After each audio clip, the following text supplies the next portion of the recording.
Hi everyone, welcome to సర్కారీ job updates. తెలంగాణలో ఉద్యోగాల కోసం ఎదురు చూస్తున్నటువంటి అభ్యర్థులకు శుభవార్త. కరీంనగర్ జిల్లా పాల ఉత్పత్తిదారుల సహకార సంఘం డైరీ నుండి పలు పోస్టుల భర్తీకి నోటిఫికేషన్ అయితే విడుదలైంది. ఈ నోటిఫికేషన్లో మొత్తం 60 పోస్టులు అయితే ఉన్నాయి. వీటి వివరాలు అయితే ఇప్పుడు తెలుసుకుందాం.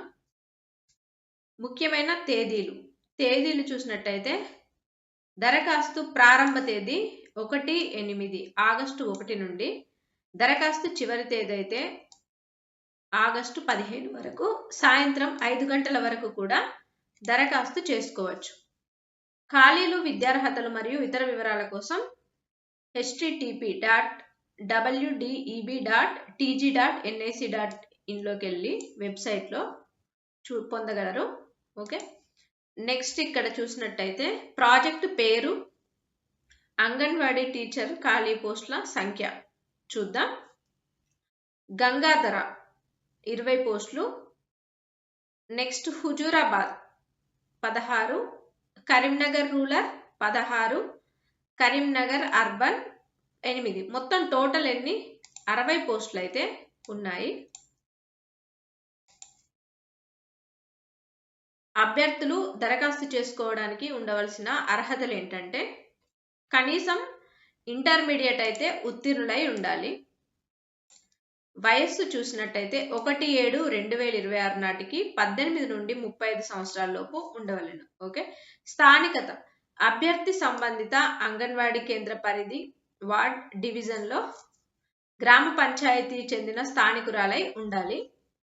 Next SC ST sub plan కింద ఎస్సీ ఎస్టీ వర్గానికి కేటాయించినటువంటి అంగన్వాడీ టీచర్ పోస్టులకు అదే గ్రామ పంచాయతీలోని ఆవాసాల గ్రామాలకు చెందినటువంటి అభ్యర్థులు మాత్రమే అర్హులు. wdeb.tg.nic.in వెబ్సైట్ల నందు మాత్రమే అప్లై చేయాలి. CPDO, next CDPO, DWO, Prajavani or post email ద్వారా దరఖాస్తులు అయితే పరిగణలోకి తీసుకోబడవు. ఓకే, ఇక్కడ అభ్యర్థులు ఎంపిక కింది ప్రమాణాల ఆధారంగా జరుగుతుంది. ఇంటర్మీడియట్ మార్కుల మెరిట్ అయితే 70 మార్కులు చూస్తారు. మార్కుల మెరిట్ ప్రత్యేక కేటగిరీలు వితంతువులకు 5 మార్కులు, అనాథలు 10 మార్కులు, దివ్యాంగులకు 5 మార్కులు ఎక్స్ట్రా యాడ్ చేస్తారన్నమాట. నెక్స్ట్ జిల్లా ఎంపిక కమిటీ నిర్వహించే ఇంటర్వ్యూకి అయితే 10 మార్కులు. ఓకే, ఈ నోటిఫికేషన్ రద్దుపరచుటకు కానీ మార్పులు చేయుటకు కానీ జిల్లా కలెక్టర్ చైర్మన్ కరీంనగర్ గారికి పూర్తి అధికారం కలదు. ఓకే, ఇవ్వండి ఈ నోటిఫికేషన్ వివరాలు. ఇలాంటి మరిన్ని వివరాల కోసం మన సర్కారీ జాబ్ అప్డేట్స్ని అయితే డైలీ ఫాలో అవ్వండి. Okay, please like, share and subscribe. Thank you.